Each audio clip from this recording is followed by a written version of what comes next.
Bonjour Karine. Alors aujourd'hui, un client nous pose la question suivante. Donc il a un contrat Madelin et il souhaiterait le transférer vers un PERP. Donc est-ce que c'est possible?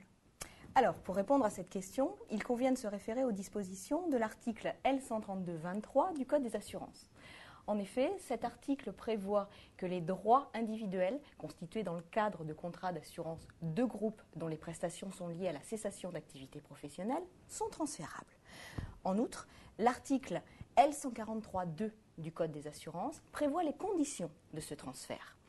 En effet, les droits individuels constitués dans le cadre des contrats d'assurance vie, article 83 pour les salariés, Madelin et Madelin agricole pour les travailleurs non salariés, sont transférables vers l'un ou vers l'autre de ces différents contrats, mais également vers un plan d'épargne retraite populaire.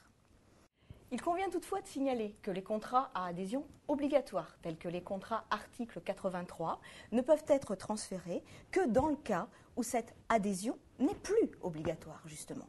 Ça va être le cas quand on est en présence, effectivement, du départ du salarié de l'entreprise ou quand on est en présence du licenciement de celui-ci. Il convient aussi, pour voir les modalités de transférabilité de ce contrat, de se référer à la notice d'information du contrat d'assurance vie. Dans le cadre de cette notice d'information, l'assureur peut prévoir également des frais de transfert qui seront dus effectivement par l'assuré. Ces frais de transfert sont toutefois réglementés puisqu'ils ne peuvent dépasser 5% de la provision mathématique du contrat les 10 premières années. Par contre, au-delà de 10 ans, ces frais de transfert doivent être nuls. Donc, au regard de l'ensemble de ces éléments, on en déduit effectivement que le transfert d'un contrat Madelin vers un PERP est tout à fait envisageable.